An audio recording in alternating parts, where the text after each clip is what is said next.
Hola amigos y gracias nuevamente por estar con nosotros en este segundo programa de estos seminarios titulados Conexiones Pro Salud, el gluten. Muchos de ustedes ya se han dado cuenta os han podido dar cuenta que a veces cuando comen un poquitito de pan, como que se sienten un poquitito hinchados. Pero evidentemente no son celíacos y no creen que eso sea realmente muy importante. Tal vez al final de estos seminarios, de estos 4 programas que vamos a estar juntos, tal vez puedan entender por qué se sienten como se están sintiendo.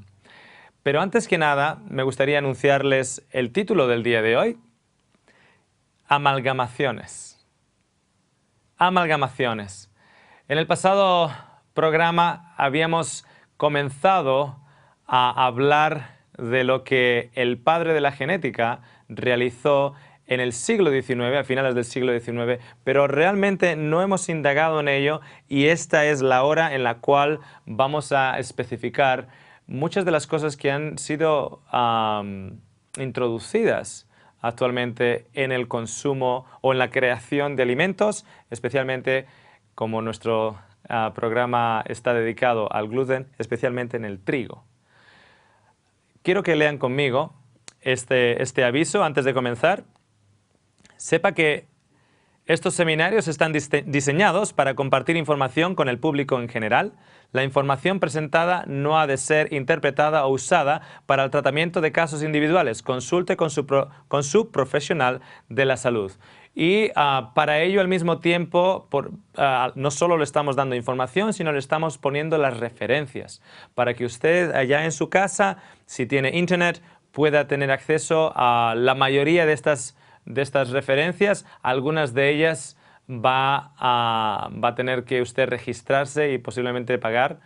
O lo que puede hacer es mirarme la cara y decir, bueno, este se ve un hombre medio honrado, así que voy a confiar de que lo que me está poniendo en la pantalla realmente está referenciado y esas referencias son correctas, ¿okay?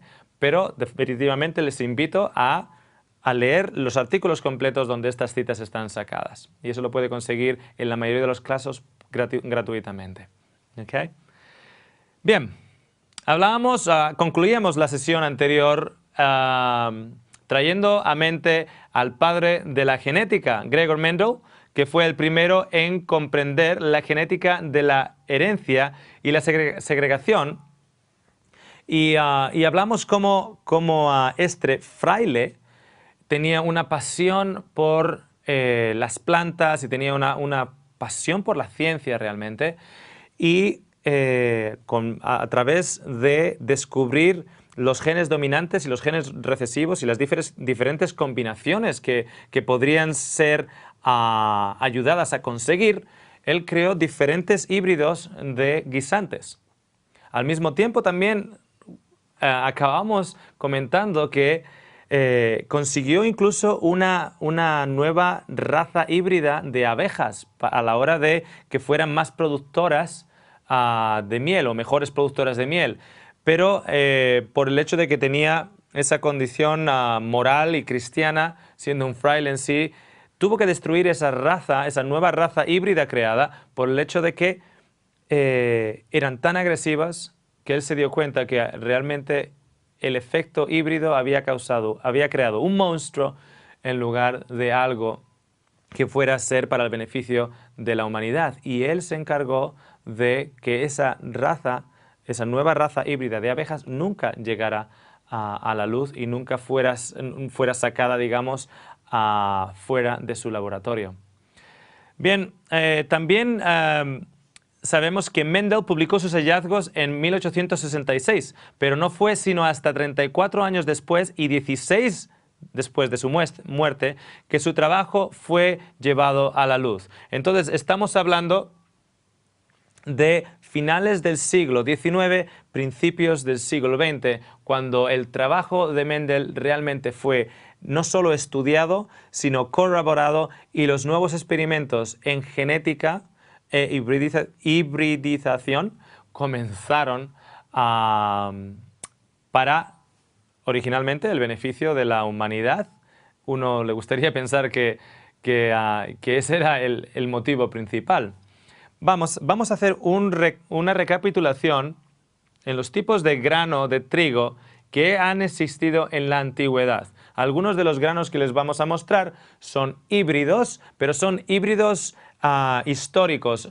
Son híbridos que han sido usados históricamente y a pesar de a veces tener un nivel de cromosomas o un número de cromosomas más alto, como por ejemplo la espelta que vamos a mencionar, son granos que históricamente se han usado y que incluso a día de hoy han sido reconocidos como granos que causan una muy baja reacción e incluso en algunos de ellos muy poquita, a no ser que la persona ya tenga una enorme predisposición a reaccionar al gluten en estos granos.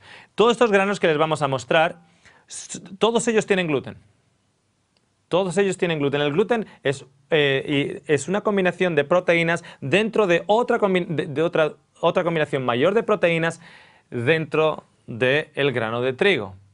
El primero que les mostramos aquí a la izquierda de sus pantallas es el Ikun. Y la palabra Ikun en realidad se podría traducir como el trigo original. Y de hecho, la ciencia en sí, no solo por el nombre, sino la ciencia en sí, parecería estar dando la razón de que esta variedad de trigo fue, de hecho, el trigo original, porque tiene tan solo 14 cromosomas.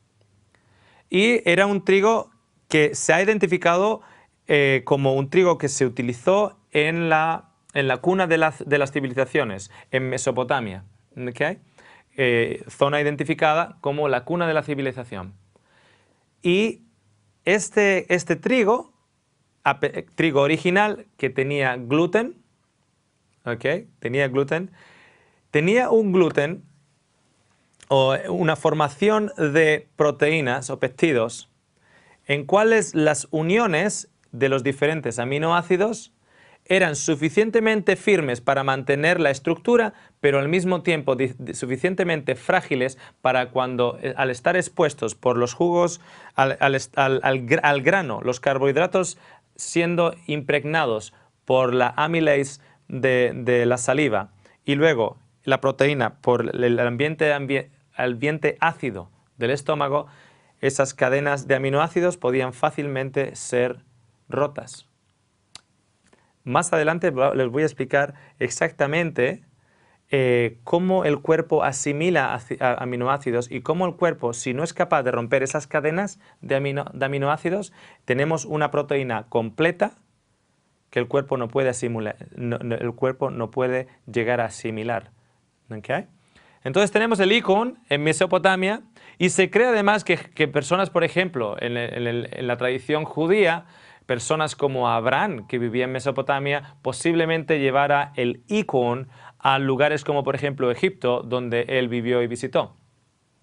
En Egipto vemos, por ejemplo, el wild emmer o el emmer salvaje. Aquí ya vemos un emmer que tiene 28 cromosomas, lo que significa que un nuevo padre ha sido introducido. Un nuevo padre ha sido introducido y se cree que este nuevo padre está identificado como el goat grass. Y el goat grass, se podría traducir en español como la hierba de cabra, porque recuerde que el trigo en sí es una hierba, ¿okay? La hierba de cabra, forman el wild emmer y se llama wild emmer o emmer salvaje porque nadie fue y lo hizo. Digamos, en los campos se formó. Se formó este tipo de trigo. Y luego tenemos el emmer, que está un poquitito más domesticado. Y domesticado en el hecho de que cogieron, simplemente por observación, dieron con aquellos granos de wild emmer que respondían a una mejor característica. Tal vez el grano no caía muy pronto, lo que es la espiga estaba más apretadita, más firme, entonces eligieron esa línea y comenzaron a plantar de una manera más, no salvaje, sino de una manera de agricultura, el emmer. Y el emmer se crecía en Egipto y en Israel. Y se cree que además llegó a Israel a través del éxodo del pueblo de Israel desde Egipto a Israel. Y toda esa zona tenía el emmer y el icun.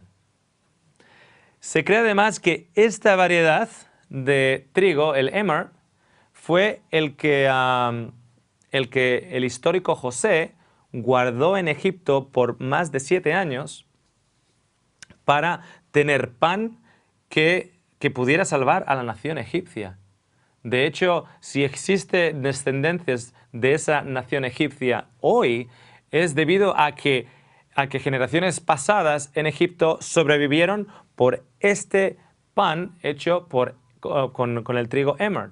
Igualmente que el icun, el emmer, tiene el gluten que tiene el emmer tiene péptidos de aminoácidos, proteínas formadas que son suficientemente firmes para mantener la estructura, pero a través de la saliva, de los jugos gástricos, etc., esas uniones entre aminoácidos son al mismo tiempo suficientemente frágiles para romperse y que luego el cuerpo en el duodeno y otras zonas altas del intestino delgado pueda absorber estos aminoácidos dentro del cuerpo. ¿Okay? La gente me pregunta, ¿cómo es posible que alguien como José pudiera mantener un trigo por más de 7 años y que luego ese trigo no estuviera mohoso? Claro, yo vengo de Australia, uno de los grandes exportadores de trigo. De hecho, en Western Australia hay una zona que se llama el wheat belt o el cinturón del trigo. Y ahí uno se puede poner en mitad de campos en los cuales no ve ninguna sola casa. Es trigo allá a 360 grados en circular. Trigo, trigo, trigo, trigo, trigo, trigo, trigo, trigo. Pero ese trigo no puede estar almacenado por mucho tiempo porque se pone mohoso. Y cuando se pone mohoso, luego lo usan para los animales y no lo pueden usar para el comercio. Entonces yo recuerdo una persona que sabe de trigo allá en Australia me dice, la historia esa de José es falsa. Y le digo, ¿por qué? Porque nosotros no podemos mantener el trigo con los avances que tenemos hoy si no le echamos spray anti-moho y les tenemos que echar el spray anti-moho, porque sin ese spray anti-moho se pone mohoso al cabo de poco tiempo. Y ahora me estás hablando de un individuo que lo mantuvo por más de 7 años allá en Egipto. ¿Cómo puede ser eso? Le digo, ¿ustedes cómo guardan el trigo? ¿Trillado o sin trillar? Y me dice, bueno, Oscar, yo sé que tú sabes que el trigo de hoy en día no hace falta trillado. De hecho, las variedades de hoy en día se llaman, en inglés se dice non-threshing varieties, o variedades que no necesitan trillado. Cuando la máquina está recogiendo el grano en sí está pasando por unos conductos y hay una pequeña manguera con viento potente y el mismo viento simplemente quita la carcasa de ese grano. No necesitan ser trillados. Antiguamente había lo que se llamaba el suelo del trillado y antiguamente se ponía el grano, el emmer, por ejemplo, se ponía el trillado se ponía el trigo, perdón, y se trillaba. Y luego había que llevarlo a las eras para que el viento pudiera llevarse la carcasa, digamos, de ese trigo. Pero las variedades de hoy en día no necesitan trillado, se llaman non-threshing varieties, no necesitan trillado. El caso es que cuando nosotros ponemos a guardar el trigo sin la carcasa, ese trigo está más dado a ponerse mohoso. Por eso el emmer se guardaba con la carcasa y no se trillaba, solo se trillaba la cantidad que se iba a usar, digamos, en una época cercana, digamos, en los siguientes 3 meses, en los siguientes 6 meses, etc. Pero el que se tenía que guardar como reserva para hambre no se trillaba, porque de esa manera no se ponía mohoso. La carcasa lo cuidaba. Por eso podía tener el emmer 7 años y todavía ser comido. Por eso el trigo de hoy en día se pone mohoso y si no le ponemos el spray para anti-moho, se nos echa a perder. Otro trigo, en este caso ya un híbrido, una combinación de dos diferentes familias de trigo establecidos, es el durum. El durum significa duro y es de donde sale la pasta, por ejemplo. Y la pasta pone 100% trigo de durum. Este trigo, por ejemplo, se da más en el Mediterráneo, la zona de Italia. Normalmente no se puede hacer un pan, históricamente, salvo en Sicilia. Eso es lo que yo entiendo, salvo en Sicilia, que hay un pan típico de durum, y este pan típico sale tan duro que parece un ladrillo. ¿Okay? Salvo en Sicilia se usa, pero no tiene esa elasticidad que otra variedad puede tener. Entonces el durum es un híbrido histórico, pero no es un trigo que se pueda usar, por ejemplo, para un pan de molde. Entonces se ha destinado más a la pasta, etc. Aquí empezamos a ver un híbrido histórico. Otro, por ejemplo, es el kamut, también un híbrido histórico en el cual tenemos ahora ya 28 cromosomas también, igual que el Emmer. Y a diferencia del Emmer, el kamut también es un híbrido. ¿Qué significa con un híbrido? Pues tenemos dos especies definidas y a través de un sistema de polinización tenemos una tercera variedad que ha nacido. Entonces, cuando esa tercera variedad que ha nacido tiene unas características diferentes y los agricultores de aquel entonces ven y dicen, mira, pues esta en particular sabe un poquito más diferente, sabe así como tostado, como si el grano estuviera tostado, es un poquito más grande. Pues ahora aíslan esa variedad y empiezan a plantarla. Pero ahora ya están plantando un híbrido natural. O sea, un híbrido en sí. Es naturalmente, ha ocurrido en los campos, pero es un híbrido. ¿Okay? De todas maneras, el kamut, así como la espelta, que vemos a la derecha, es un híbrido, que ven a la derecha de sus pantallas, son híbridos naturales, antiguos, y han sido usados históricamente. Tenemos ahora el trigo moderno, que es el que se usa en la mayoría del mundo o alrededor del mundo. Y ese trigo moderno tiene 42 cromosomas, así como la espelta tiene 42 cromosomas, y este trigo no existía en la época de los romanos, no existía en la época de los judíos, este no existía en Egipto, no existía, es una variedad actual, por eso se llama el trigo moderno. Si usted, por ejemplo, ve cuadros o pinturas o obras de arte antiguas que están anunciando la cosecha del trigo, tan famosa, usted está viendo, por ejemplo, un trigo así de alto, o a veces trigos más altos.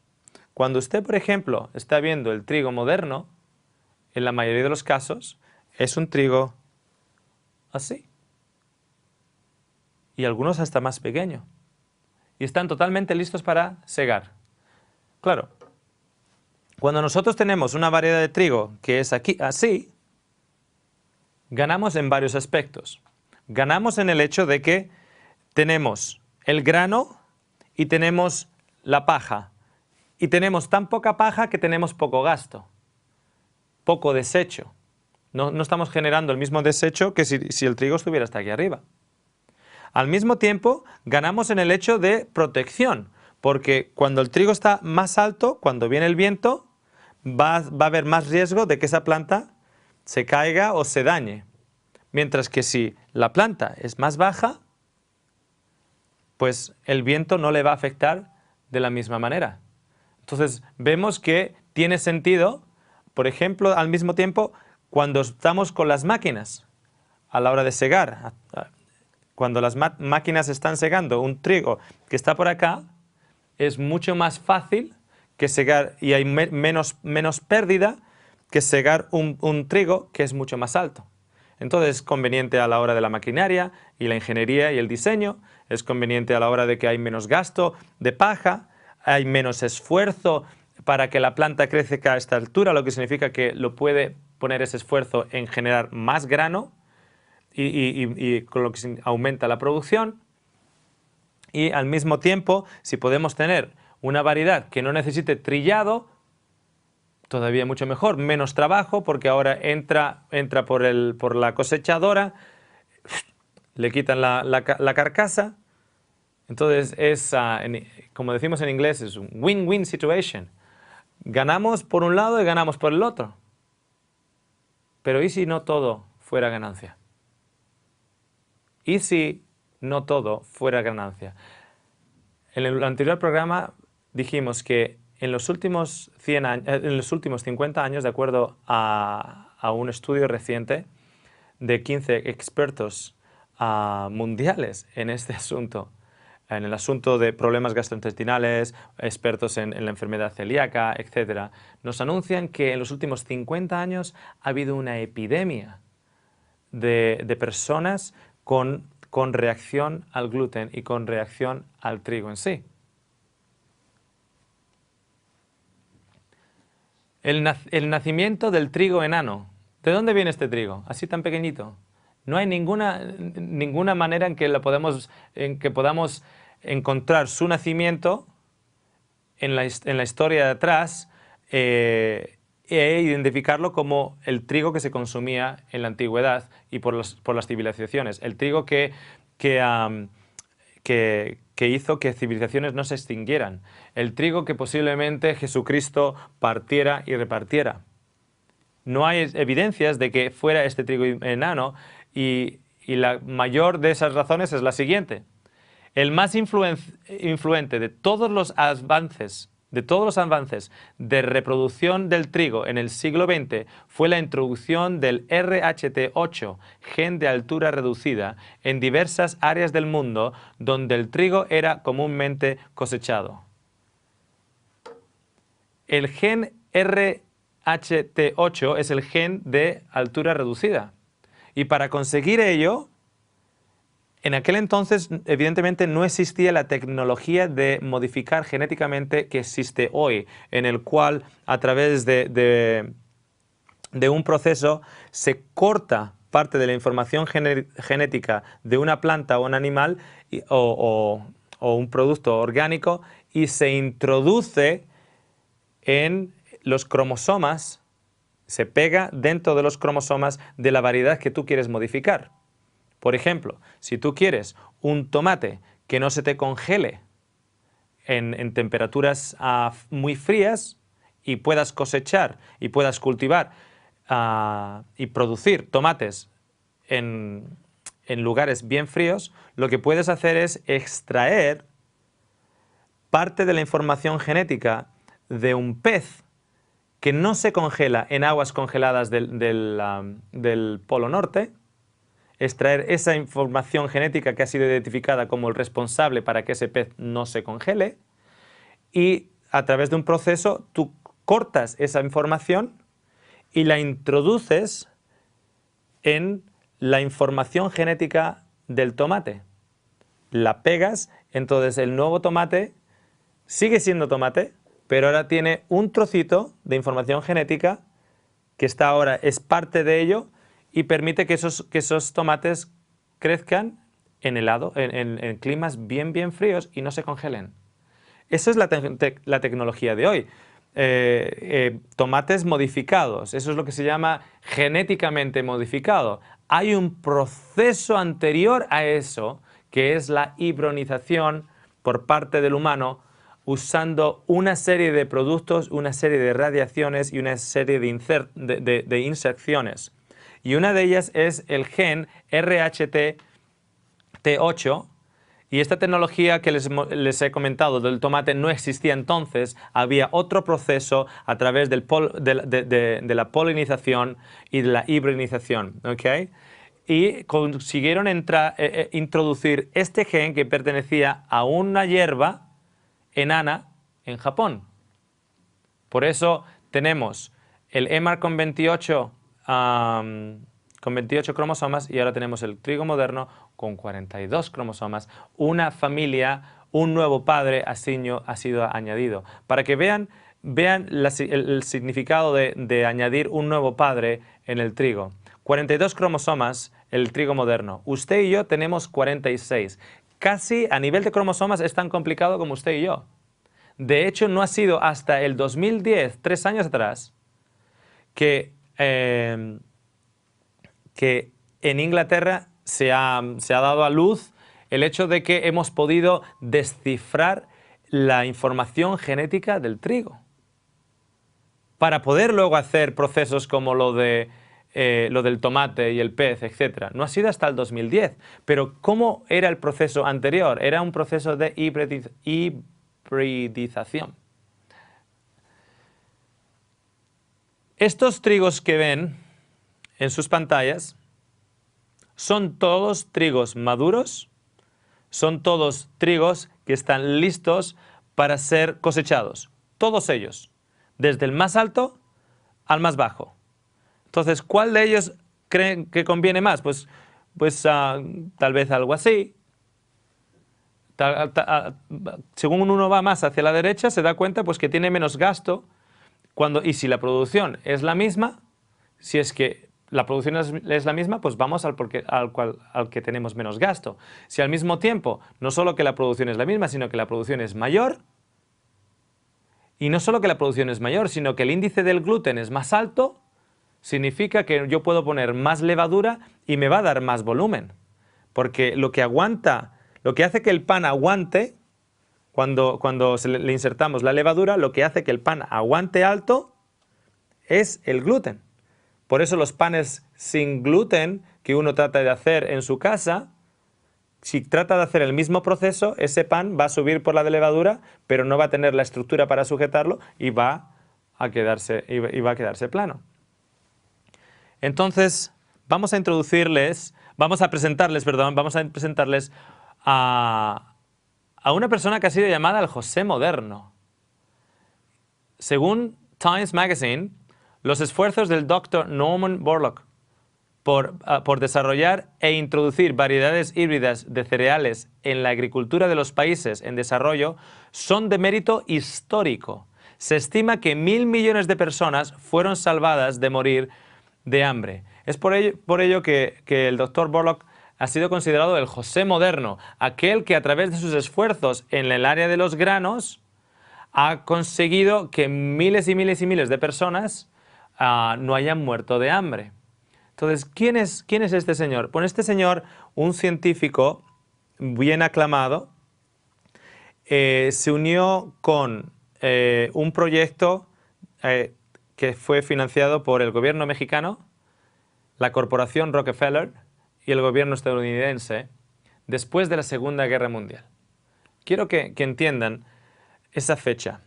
Después de la Segunda Guerra Mundial, tenemos, por ejemplo, compañías químicas que fueron muy importantes a la hora de proveer armamento químico y estilo de guerra químico en la Primera Guerra Mundial y la Segunda Guerra Mundial. Una de esas compañías, por ejemplo, es la bien conocida Monsanto. Monsanto era una compañía química que era encargada de suplir químicos, etcétera, para guerras. Pero después de la Segunda Guerra Mundial, tienes no solo Monsanto, sino tienes otras grandes compañías, por ejemplo, en Alemania, y conocimientos en sí, conocimientos químicos en Alemania, en Japón, etcétera, aquellos países que estuvieron más involucrados en la guerra, en la Segunda Guerra Mundial, que adquirieron por la necesidad de la guerra, para que no te ganen a ti, yo tengo que estar más adelantado que tú y más avanzado, por la necesidad de la guerra, adquirieron un conocimiento no solo químico, sino genético impresionante. Cuando la guerra se acabó y la tragedia de la guerra acabó, ahora tenemos un conocimiento tremendo que ha de ser canalizado a otra área. Y la otra área en la que fue ahora canalizado, ya que no tenemos que hacerlo para la guerra, fue para la agricultura. Entonces, la canalización de todo este conocimiento genético y todo este conocimiento químico fue canalizado hacia la agricultura. Es por eso que es la época llamada la Revolución Verde o The Green Revolution. es cuando empezamos a poner fertilizantes químicos en el suelo. Es cuando empezamos a poner herbicidas, insecticidas, etc. Eso no existía en el pasado. Todo nace a raíz de que tenemos un conocimiento y tenemos que canalizarlo, porque ya no tenemos guerra, es al final de la Segunda Guerra Mundial. Ya no hay guerra, entonces tenemos que canalizarlo. Entonces, en este ambiente, en este escenario, aparece este individuo, este doctor Norman Borlaug, que formó una parte importantísima a la hora de los procesos de hibridización del trigo y otros granos. The Green Revolution, la Revolución Verde. En 1944, se dan cuenta la fecha, prácticamente al final de la Segunda Guerra Mundial, el Dr. Borlaug se une al proyecto de la Fundación Rockefeller en cooperación con el gobierno mexicano y estadounidense. Este es el principio de la que se daría a llamar The Green Revolution, o la Revolución Verde. Lo cierto es que el nombre no le hace justicia, porque no tenía nada que ver con lo que a día de hoy escuchamos como agricultura ecológica o agricultura sin pesticidas o agricultura verde. No tiene nada que ver. De hecho, es totalmente lo opuesto. Era un énfasis en insecticidas, herbicidas, fertilizantes químicos, etc. Un énfasis en grandes extensiones, donde los minifundios, las propiedades pequeñas, eran retiradas para las grandes extensiones. Fue una época en la cual, por parte de la ingeniería mecánica destinada a la agricultura, evolucionó tremendamente y los modelos básicos de cosechadoras mecánicas y a vapor realmente tomaron forma y actualmente en una feria de agricultura uno puede ver unas máquinas impresionantes a nivel de ingeniería. Entonces, la otra cosa que me gustaría comentarles, ¿qué hace la Fundación Rockefeller como parte de la financiadora de este proyecto? Vale, yo entiendo que México esté involucrado, porque además en esas fechas, en esos tiempos, México estaba realmente sufriendo hambruna. Yo entiendo que Estados Unidos, en ese afán de quererse ser llamado el salvador del mundo, entre en este proyecto. Pero ¿qué hace la organización Rockefeller como parte de este proyecto? Yo creía que la organización Rockefeller y la dinastía Rockefeller solo estaban interesados en hacer dinero. Ahora daría la impresión como que lo que están interesados es en acabar con la hambruna del mundo. A mí no me cuaja. A mí no me llega al sentido común de que no haya nada de interés, solo un interés humanitario por parte de la corporación Rockefeller en este proyecto. Y de hecho, hay un enorme negocio actualmente y en los últimos 50 años en la agricultura. Un tremendo negocio. Los países y los gobiernos sponsorizan a diferentes ramas de esa agricultura. Si uno quiere plantar un grano como por ejemplo la quinoa, no recibe ningún tipo de sponsorización gubernamental. Sin embargo, dependiendo qué variedades de cosas yo voy a plantar, si quiero plantar por ejemplo maíz que sea genéticamente modificado, y aquí en España uno va por las carreteras y ven estos campos de maíz con un letrerito y con unos números, etc. Y claro, el campesino recibe dinero por plantar estas variedades. ¿Pero qué tipo de variedades son? Son variedades que están patentadas, son variedades que dependen de una serie de fertilizantes químicos, insecticidas, etc. Entonces hay un auténtico negocio formado en toda esta infraestructura. Seguimos. Borlaug y sus colegas desarrollaron variedades resistentes a la sequía y a la corrosión. Estas fueron posteriormente cruzadas con variedades japonesas de hierbas enanas. Con ello se llegó a producir un híbrido suficientemente corto o pequeño como para sobrevivir los vientos y se canalizó el crecimiento del grano.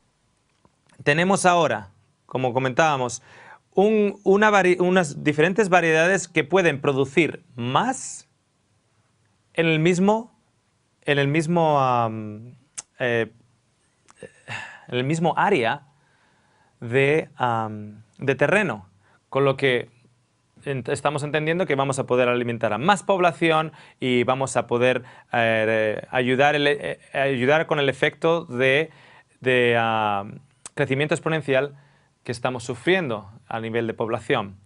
La otra cosita que tenemos que entender, no solo que estas nuevas variedades tenían estas características, tenían un aumento en la capacidad de ser flexibles. Por ejemplo, cuando nosotros hacemos un pan, esa capacidad de esponja que tiene el pan de molde, por ejemplo, esas capacidades flexibles se las da el gluten.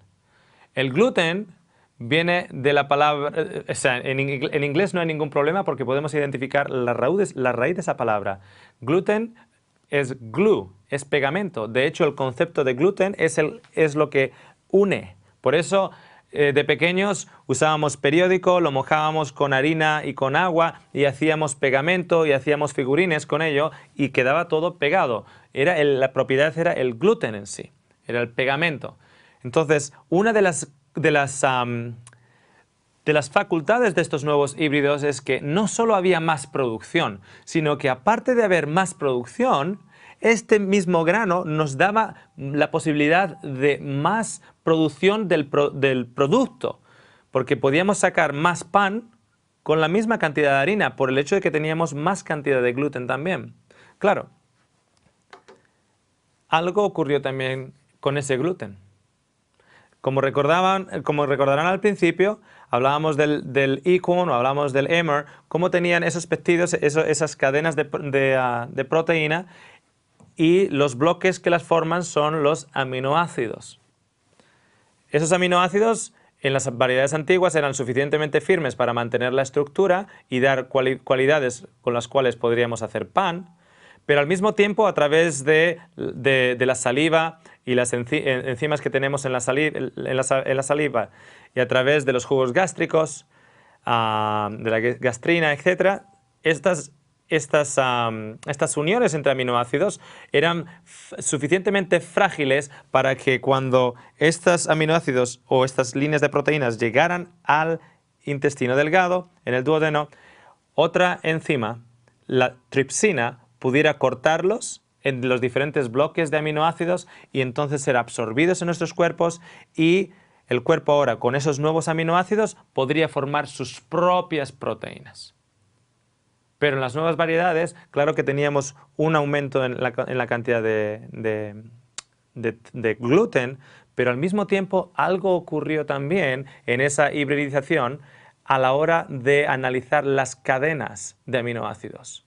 Tenemos un aminoácido acá, otro aminoácido acá, otro aminoácido continuo, continuo, continuo, hasta que forman diferentes líneas de péptidos, diferentes longitudes. Cada unión ahora es más dura, lo que significa que yo la como y mi saliva y mi gastrina en mi estómago no están realmente rompiendo o exhibiendo o predigiriendo esas uniones. Cuando llega a mi duodeno, la tripsina no es capaz de romper, y otras enzimas que hay ahí, no es capaz de romper esas cadenas en aminoácidos individuales. Y cuando no es capaz de romper en aminoácidos individuales, entonces estas proteínas formadas o partes de proteínas formadas pueden causar un número de reacciones. Para extendernos más en ello, hemos puesto el programa número 3 y definitivamente les invito a que no se lo pierdan. Pero, continuando con el tema de hoy, ya adelantarles de que algo ocurrió en esta hibridización. Fue no solo en la cantidad de gluten, que era más alta, sino que en las uniones entre esos aminoácidos eran más duras, más fuertes. Los nuevos híbridos alcanzaron mayor producción y mejor respuesta a fertilizantes, insecticidas y herbicidas. Variedades se desarrollaron para ser resistentes a las diferentes plagas agrícolas. Al mismo tiempo de que respondían bien a todos estos productos, tenemos que entender que había alguien que se estaba beneficiando por la venta de estos productos. Y no estamos hablando de que estos productos eran vendidos a un granjero en una zona perdida. Estamos hablando de millones de toneladas de un producto que se estaba comercializando primeramente en Pakistán e India, pero que a raíz de entonces se extendió alrededor del mundo. Tenemos entonces una dependencia ahora de fertilizantes y tenemos una dependencia de aquellos que saben crear los fertilizantes. Si no, no podemos nosotros cultivarlos. Tenemos ahora una subvención gubernamental en muchos países para adoptar estos tipos de granos, con lo que al granjero y al agricultor pues le conviene realmente ir por este lado que por el lado tradicional, donde no hay subvención, no hay esas ayudas, etcétera, etcétera, etcétera. Y evidentemente no tiene la misma cantidad de producción. Hay también el aspecto de estas nuevas variedades fueron también desarrollando características que las hacía variedades a las cuales los insectos no se solían acercar mucho. Eran resistentes a las plagas. En otras palabras, el saltamontes no podía llegar y arrasar un campo. El saltamontes no se lo comía. Y eso para nosotros nos tiene que llegar alarmas y campanas en nuestro entendimiento. Si el saltamontes ya no lo come, ¿me entendieron? Estas variedades desarrollaron la características para que los insectos no las afectaran. Mi hermano suele ir a comer setas, a recoger setas de los montes, allá en el País Vasco. Y él me decía, bueno, si uno no está seguro y realmente quiere comer, digamos por supervivencia o lo que sea, quiere comer, come de la seta que tiene un mordisco de animal. ¿Por qué? Porque el animal sabe cuál comer y cuál no comer. Normalmente aquellas que se ven bonitas y ninguna la ha tocado es porque son venenosas. Eso con las setas. Las nuevas variedades, a través de este experimento de la Green Revolution o de la Revolución Verde, no se las comen los insectos. Ah, pero eso es bueno porque de esa manera no tenemos plagas. Pero nosotros sí las comemos. En 1968, México, Pakistán, India se convierten en exportadores de los nuevos híbridos. En 1970, el doctor Borlaug recibe el premio Nobel. Este científico está considerado una de las personas más influenciales del siglo XX. No es un científico del que nadie sabe. Está considerado una de las personas más influenciales del siglo XX. Y estas variedades comenzaron a introducirse primero en países de desarrollo, en países con hambre, hasta que estos mismos países se convirtieron en exportadores de este grano. Alrededor de los 70, con la guerra de Vietnam en pleno auge, las mujeres en Estados Unidos reclamaban al gobierno de Richard Nixon, que bajara el precio del pan. Y Richard Nixon habló con su ministro de Agricultura. Y fue cuando entonces la Green Revolution, la Revolución Verde, fue introducida en Estados Unidos. Las pequeñas granjas se quitaron y las grandes extensiones se abrieron. Lo mismo ocurrió en Canadá. El proceso es el siguiente. Primero, países en vías de desarrollo, países en necesidad. Y luego, países más modernos, países industrializados, países como el nuestro. El proceso es el mismo y incluso para los nuevos productos, las nuevas semillas que han sido genéticamente modificadas. Por ejemplo, la soja y muchos otros productos que en la gran mayoría han sido genéticamente modificados, a no ser que usted pueda comprar una que sea certificada, que no ha sido genéticamente modificado. ¿Saben cómo realmente se introdujo esos productos genéticamente modificados primero en el mercado? Como la canola para el aceite vegetal o la soja para el aceite vegetal y muchos productos. Fueron introducidos en países de desarrollo o en países que necesitaban ayuda como ayuda humanitaria. Entonces, mucho fue llevado a África como ayuda humanitaria. Así que nosotros quedamos súper bien. Quedamos como que estamos ayudando al mundo y nadie se entera de lo que estamos realmente haciendo. Estamos usando ahora a toda una nación, a todo un continente, como conejillo de indias para experimentar con estas nuevas tecnologías de cambio genético en la información de diferentes comidas.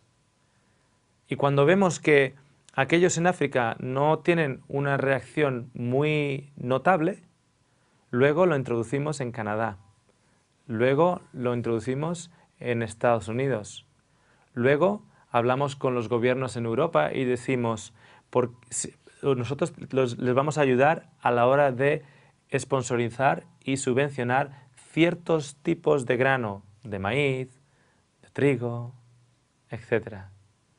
Y Australia lo adopta, Europa lo adopta.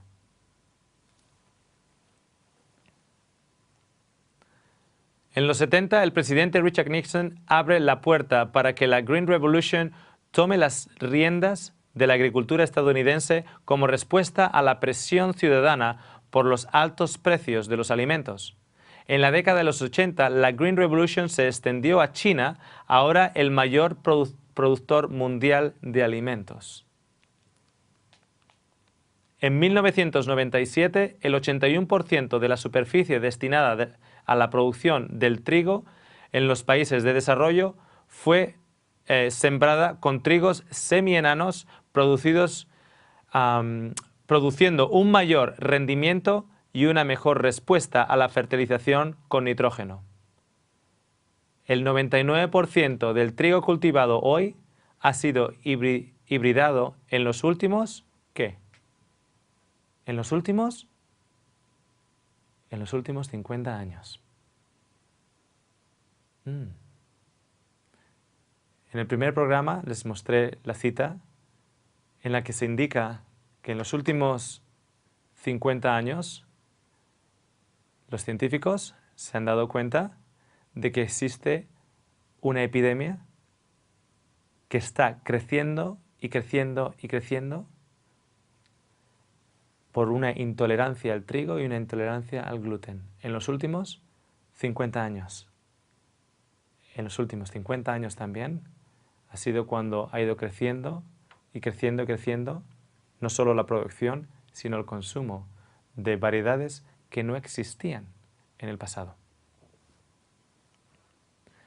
Así que la producción de trigo crece y la población también crece.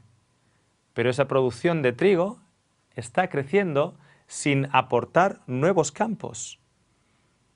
De hecho, es una producción que crece básicamente, y eso es una de las cosas en las que esta revolución verde se acredita a sí misma. El hecho de que ha podido producir más prácticamente en el mismo terreno, o en el mismo terreno dedicado a ello. Monsanto es una de estas compañías y es posiblemente la más grande de todas. Monsanto trabajaba para el gobierno americano y los aliados durante las guerras mundiales, la Primera y la Segunda Guerra Mundial. Cuando acabó la Guerra Mundial, comenzó a canalizar sus esfuerzos y su conocimiento biológico en la agricultura. Por ejemplo, hay un producto que se llama Roundup. Roundup es un herbicida Y tenemos, por ejemplo, diferentes semillas que tú las plantas, y si son semillas que vienen de Monsanto, tú las plantas y esas semillas crecen. Y si hierba sale alrededor de esas semillas y tú temes que esa hierba va a causar, le está robando nutrientes a tu planta, etcétera, etcétera, etcétera, tú puedes echar el spray de Roundup. Entonces la hierba que está alrededor de tu planta muere, pero tu planta no muere. Y el trigo es una hierba y no muere. Monsanto significa Monte Santo. Y no puedo evitar pensar que, que hay una especie de espíritu negativo en todo esto. Un espíritu de lucro en todo esto y un jugar a ser Dios.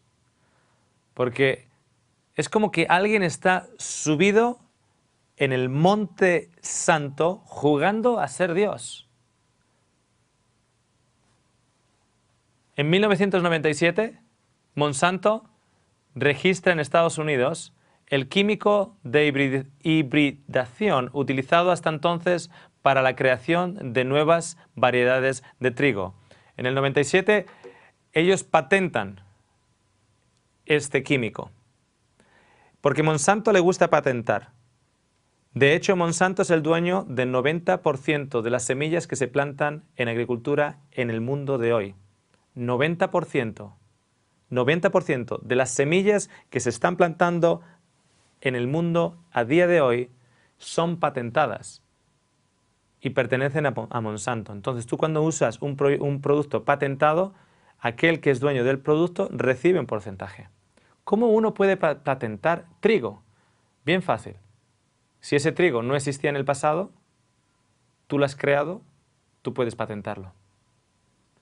Yo no puedo patentar oxígeno, porque el oxígeno es algo que está naturalmente en la naturaleza, pero puedo patentar una bombona de oxígeno y el diseño de una bombona de oxígeno.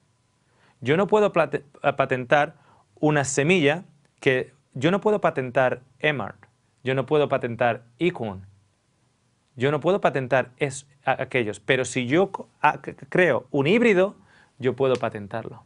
Y el 90% de las semillas actuales están patentadas por Monsanto. Ese que se alza en el Monte Santo jugando a Dios. ¿Por qué está jugando a Dios? Está jugando a Dios porque está creando nuevas variedades y ahora nos está haciendo pagar por ellas. ¿Quieren saber cómo se llama este producto? Que fue patentado finalmente en el 97. El producto, el químico fue registrado con el nombre de Génesis. Le llamó Génesis. Estos que se suben en el Monte Santo, que juegan a ser Dios, le llaman al producto de hibridización que ellos utilizan para generar nuevas variedades, Génesis. Es el primer libro de la Biblia. Es el libro que indica que Dios fue el que creó, que Dios se levanta y se alza en el Monte Santo. Y ese monte es santo porque Dios está ahí. El pan de hoy, en su gran mayoría, el trigo de hoy es un híbrido moderno que no existía en el pasado. No existía.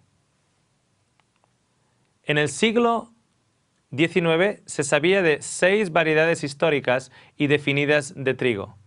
¿Okay? Si es 6 familias definidas, con pequeñas alteraciones aquí y allá, dependiendo de la región, el clima, etc., pero 6 básicas variedades, algunas de ellas de por sí incluso híbridas históricas, como le hablaba antes de la espelta o el camut.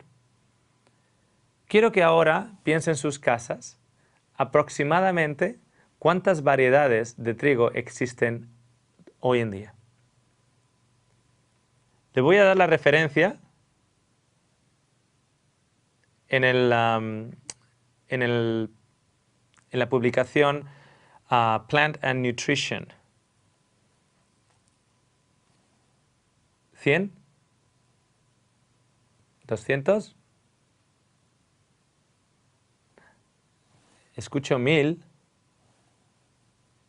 1500. ¿Hay alguien con 2000? ¿Ofrecen 2000? ¿Hay alguien que ofrece 5000? Recuerde, empezamos con 6 variedades definidas, históricas, con pequeñas variaciones aquí y allá, antes del siglo XX. ¿10.000 escucho? ¿Alguien ofrece 15.000? Miren la pantalla.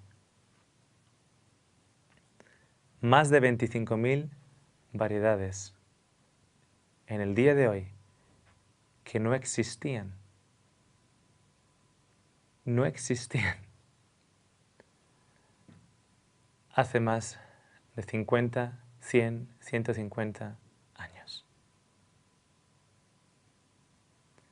Estas son las variedades de hoy. Es el pan de cada día. Pero ¿quién nos lo está dando? Porque hay una oración que dice, danos hoy el pan para hoy. Y es una oración a Dios. Pero estas 25.000 variedades, ¿de dónde vienen? No vienen de la creación, vienen de la hibridización.